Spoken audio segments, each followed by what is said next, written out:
Hello everyone, I'm Chris, and I'm going to show you a project I've been working on the past couple of days when I had some time.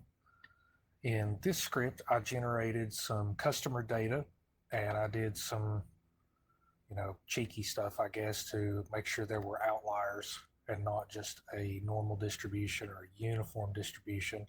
And I added these outliers here. I actually added a few too many, but it's okay. This is just mock data.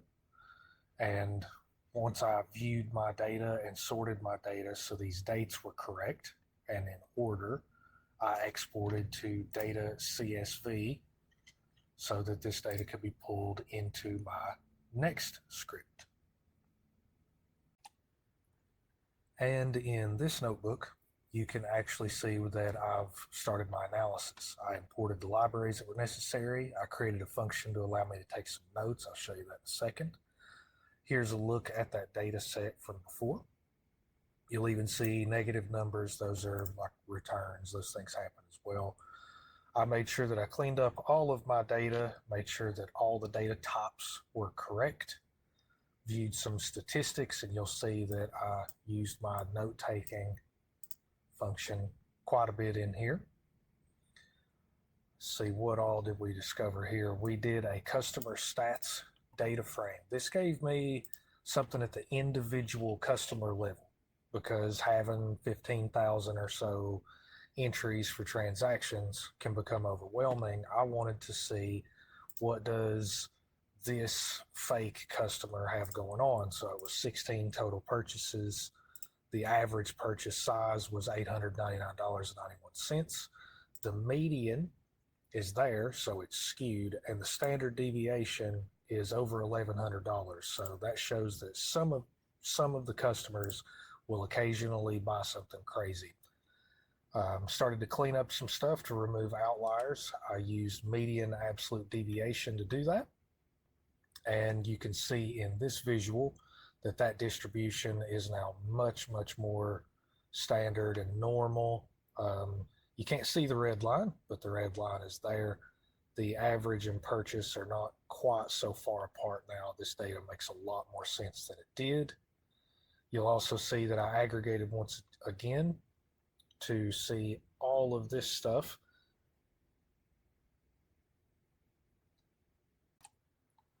Again, this is the same stuff we looked at before, but this makes a little bit more sense. We don't have $482.88, 89 for an average purchase price with a standard deviation of 1,500. We're not seeing that.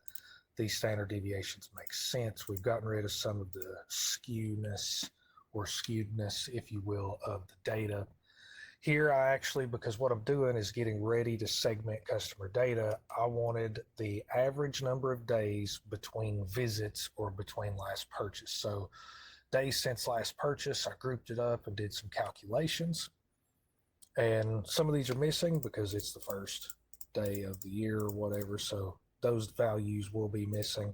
There'll be quite a few of those, but it doesn't hurt in this case. And what I did was I took the average of days since last purchase and calculated it up to get the beginning of my clustering set. Now my clustering data set is going to have the email, it's going to have, or the customer ID or whatever. It's going to have an average purchase price or average purchase size, the average frequency in days, and the times will be removed, and the number of purchases in this particular year. And I exported the data set for clustering to CSV so that I could train my clustering model. We're using machine learning for this. Now in this script, I actually trained my model and got my clusters. So here I imported the data that you saw that I exported a moment ago. So we exported data set for clustering here, and we're importing that into this script so that we can train the model. And here is where I actually trained my k-means model, my clustering model. This is machine learning, of course. Got to use the buzzwords. And I exported my clustered data for analysis, and that is what we picked back up on here. But this part is where it gets interesting, because we can now view this in three-dimensional space It's very cool. I'll show you what I'm talking about. We can get our 3D visual of our clusters. Let me make sure you guys can see this. You can. Let me make it bigger because there's a legend and all sorts of cool stuff. Just a little bit bigger than that. That works for me. And what we have now is a three-dimensional rendering of our clusters. Now, if we look at this, what are we looking at? So average frequency in days, there's every 10 days this person comes in on average, every 50 days, every 70 days. How many purchases did this person make a year? That goes up to about 25 we found. And then the average purchase size, how much money do they spend on average when they show up? So what we do not have, for example, is we do not have any customers who show up on average every 70 days. They make 25 purchases a year, or made 25 purchases a year, and spend $1,000 on average. We don't have any of that. We've got this big blank spot over here.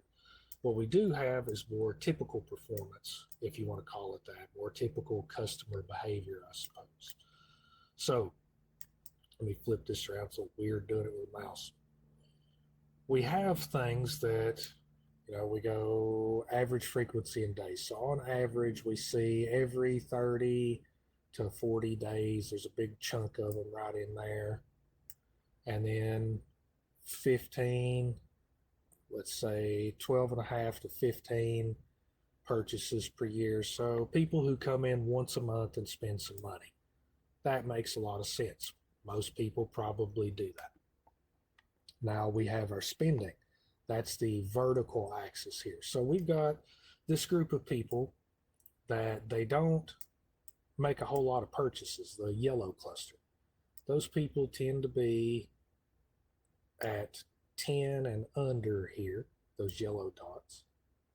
We can see that their frequency is kind of broad. They come in anywhere from 35 or 40 to 70, and their spending is kind of spread out. So this is an unpredictable group of customers. These could be one-offs. These are people that they show up every now and then. I mean, well, they're not a one-off because they come in, like that. But they don't show up very often. Then we have the red cluster. These people make quite a few purchases. These people have made anywhere from what looks like 20 to 25 purchases this year, so they come in maybe twice a month. The average frequency, if we spin this, they come in about every 15 to 20 or so days, so that makes sense. And they spend anywhere from below average to average, and of course some are going to spend that. That's how you get the average. They're kind of right in here. The blue cluster, these are people that they come in, about this intersection here, 15 purchases, they come every 30 days, blah, like that. The green is the same, but blue is going to be below average spending, and green is going to be your above average spenders. And that gives us a visual of these clusters. Going back to the other notebook, we want to actually give names to these clusters so that they make sense. Because if we just give them, here's the machine learning algorithm for that doesn't do anything. So we want to give them meaningful names for this so they can properly identify which customers fall into which category. Back in the analysis notebook, we are importing that clustered data and we're sorting by the cluster. So we don't want them to be completely random. We're sorting by the customer. I have no idea why I imported 500 of those. But we've got all zeros for that because that's going to be our first cluster. Analyzing our data types and whatnot again. And here we're actually retraining because what we want to see are the inertia values. So this goes into model validation. What we're looking at here is we want to tune this and make sure when we used 4 clusters, we were right. So we're going to train this on 2 clusters up to 15 clusters and measure the inertia. And what I decided after measuring that was 4 was actually pretty accurate. This here would be 4 because we're 0 index. So that right there is the point I was looking for, the elbow, so to speak. And I retrained it for 4. And I actually visualized it in 2 dimensions rather than 3. And you can see it's a whole lot messier now because we have squashed this into 2-dimensional space. These things overlap as if we were looking in the window rather than being able to spin this because we can't. We can pick it up and drag it for some reason. We're actually unable to see the proper separation. And I made a note that we can see the clusters are messy when we do that. Here I did it with some different colors, and I added my legend. These are much higher contrast colors. And I filtered to start identifying these clusters because we know this and we kind of get an idea of the visual. I filtered some of it to identify which one was cluster number 1. And I took some notes on which ones were which. And then I mapped those values to the cluster's data set that I have. And you can see here now, instead of just 0, it says average visitor below average spender, or frequent visitor, average spenders, average visitor below average spender, frequent visitor, average spender. And now I can actually export this data minus this column because it doesn't really do any good.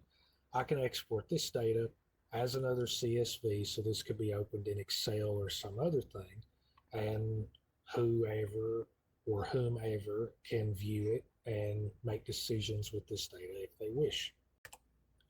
All right, I've written a line of code to get rid of that cluster column. We can execute that code cell and it will give us a CSV file with the email, average purchase size, average frequency of days, number of purchases, and it will give us the customer segments.